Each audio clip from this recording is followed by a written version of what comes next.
अशांति फैलाने के इरादे से पुलिस कंट्रोल रूम में फ़ोन करके धमाका करने की धमकी देने वाला आरोपी गुड़गांव पुलिस ने काबू किया है, जिसके कब्जे से एक मोबाइल फ़ोन व 2 सिम कार्ड बरामद किए गए हैं।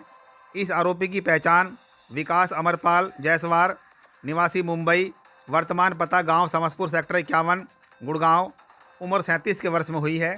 इसके बारे में और जानकारी देते हुए गुड़गांव एसीपी क्राइम श्री वरुण दहिया ने एक प्रेस वार्ता में बताया।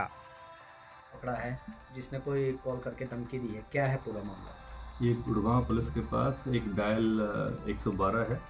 कंट्रोल रूम में एक कॉल आया था 8 और 9 तारीख को इंटरवेनिंग नाइट को लगभग 2:40 पर, और उस कॉल के मद्देनज़र उस कॉल करने वाले ने ऑल ओवर इंडिया में बड़े धमाके करने की बारे में धमकी दी।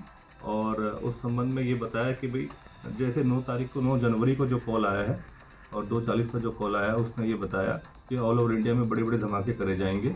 और उस संबंध के अंदर 2 दिन बाद लगभग 11 तारीख को तो उसमें कार्रवाई करते हुए हमारी पुलिस स्टेशन जो सिविल लाइन्स के अंदर केस रजिस्टर्ड करा गया है संबंधित सेक्शंस के अंदर। और उसको जो सस्पेक्ट था जिसने कॉल किया था, उसको पकड़ने में हमारी क्राइम ब्रांच सेक्टर 39 की टीम ने सफलता प्राप्त करी है। उसको 11 तारीख को पकड़ा गया है और जो सस्पेक्ट था उसका नाम विकास अमरपाल जायसवाल है। ये मुंबई का रिहायशी है, रहने वाला है, और पिछले लगभग 2009 और 10 से ये गुड़गांव समसपुर में किराए पर रह रहा था। और इसकी पृष्ठभूमि जो पूछताछ में सामने बात आई है वो ये है कि ये काफ़ी समय से मेडिकल स्टोर बानी स्क्वायर जो गुड़गांव में है वहाँ पर कार्यरत था और सिक्योरिटी गार्ड की भी इसने नौकरी करी है। और क्योंकि जो अभी कोविड का जो टाइम आया था तो पोस्ट कोविड इसकी किसी कारणवश नौकरी चली गई और ये फिर नशे के आदी पड़ गया, काफ़ी नशा करने लग गया और अपनी वाइफ के साथ ये रह रहा था और वाइफ के साथ काफ़ी अनबन रहनी शुरू हो गई क्योंकि ये काम नहीं कर रहा था काफ़ी समय से। तो जिस तरीके से इसको काम नहीं मिल रहा था तो समाज के अंदर काफ़ी घृणा इसके समाज के प्रति पैदा होती चली गई और उसके एवज में उसका बदला लेने के लिए इसने इस तरीके के घटनाक्रम को अंजाम दे दिया। और लगभग 9 तारीख को रात को कॉल करके ऑल ओवर इंडिया इस तरीके से बड़े धमाके करने के संबंध में एक धमकी दे दी। क्या इसने कोई लोकेशन बताई, टाइमिंग बताई? नहीं, इसने कॉल के अंदर बेसिकली जो ये है यही बताया कि ऑल ओवर इंडिया में धमाके करे जाएंगे और इस तरीके से फिर बाद में ये कॉल करके कुछ समय बाद ही फ़ोन ऑफ कर लिया। कोई दिन बताया गया हो कि इस दिन किए जाने हैं? जिस तरीके से मैंने आपको बताया है 8 और 9 तारीख की इंटरवेनिंग नाइट को लगभग रात को 2:40 पर ही कंट्रोल रूम डायल 112 पे कॉल करा गया था। उसके बाद इसने ये बताया इस कॉल के अंदर कि 2 दिन बाद ये धमाके करे जाएंगे। तो संबंध में हमने सारी इसकी छानबीन करी, जानकारी इकट्ठी करी और तुरंत इसको पकड़ने में कामयाबी हासिल करी। कोई इसका आपराधिक रिकॉर्ड रहा हो?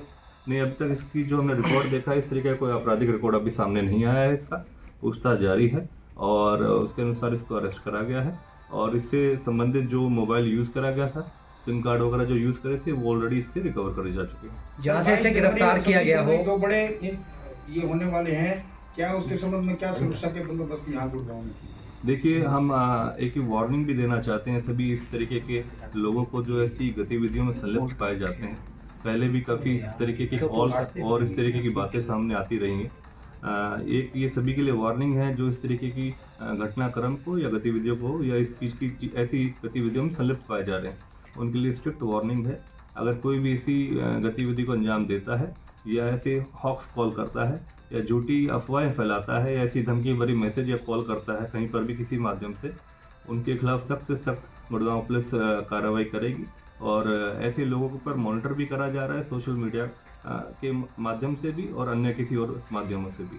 क्या जब आरोपी को गिरफ्तार किया गया इसके पास से कुछ ऐसा तलाशी के दौरान मिला हो कि जिससे धमाके करने की तैयारी में हो, कुछ सामान असला में? क्योंकि मैंने आपको बताया जिस तरीके से पोस्ट कोविड इसकी नौकरी छूट गई थी और समाज के प्रति इसमें घृणा पैदा होती चली गई, तो समाज में एक भय का माहौल ये फैलाना चाहता था और घृणात्मक जिस तरीके की इसने सोच अपनी रखी है, तो समाज में डर और भय का जो माहौल फैलाने के संबंध में इसने ऐसी सोच रखते हुए ऐसी गतिविधियों को अंजाम दिया है।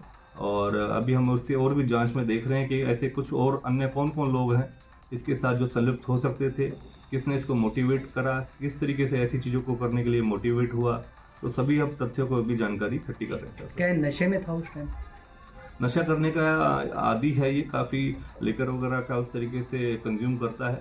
काफ़ी समय से इसके बारे में जो जानकारी प्राप्त हुई है, नशे में रहता है ये। इसी कारण इसकी वाइफ के साथ काफ़ी अनबन भी रहती है इसकी, और इसकी नौकरी भी छूट गई है। तो सभी जो तथ्य हैं, जो ये आधार हैं, उनको देखते हुए ये गतिविधि को इसने अंजाम दे दिया। पुख्ता तौर पर जो गुड़गांव पुलिस की तरफ से मैं आपको जानकारी देना चाहता हूँ कि पुख्ता तौर पर हमारी सारी जो कार्रवाई है, हम प्रॉपर चेकिंग कर रहे हैं, होटल्स चेक करे जा रहे हैं। हमारे आला अधिकारियों ने ऑलरेडी काफ़ी डिटेल्स शेयर करी हैं कि इन पॉइंट्स के ऊपर हमारी चेकिंग्स जारी हैं। तो होटल्स और hospitals, railway station, bus stand, जितने भी ऐसी पॉइंट्स हैं जो मेजर पॉइंट हॉटस्पॉट्स रहते हैं, उनके ऊपर निरंतर निगरानी करी जा रही है और उनकी चेकिंग भी करी जा रही है। गुड़गांव में कितने नाकेबंदी की जा रही है, कितनी संख्या है इनकी? देखिए, सिक्योरिटी के मद्देनज़र वो हमारी अपनी इंटरनल डिटेलिंग रहती हैं, उसके मद्देनज़र रखते हुए हमेशा से ही, जैसे जो खासकर ऐसी इस तरीके की त्यौहार आते हैं या फिर 26 जनवरी का या इस तरीके की कोई इवेंट्स वगैरह रहती हैं, कोई भी एक्टिविटीज़ होती हैं, सभी पे हमारी जो सिक्योरिटी ब्रांचेस रहती हैं वो उसके तहत प्रोग्राम जारी करती हैं और उसके माध्यम से ही सारी ड्यूटी डिटेलिंग प्रॉपर डिटेल्ड होती हैं। कोई सिक्योरिटी को लेके अतिरिक्त फोर्स भी गुड़गांव में बुलाई जा रही है? नहीं, ऐसा नहीं है। हमारी गुड़गांव की फोर्स बिल्कुल सक्षम है हर चीज़ से जूझने के लिए और उसके ऊपर काबू पाने के लिए, और प्रॉपर मॉनिटरिंग करी जा रही है, जैसे मैंने बताया है, चाहे वो सोशल मीडिया के माध्यम से हो या फिर वो रूटली रिमोट तरीके से हम अपनी जो हमारी सोर्सेज के थ्रू इंफॉर्मेशन रहती हैं तो उसके तहत कार्रवाई करी जाती है।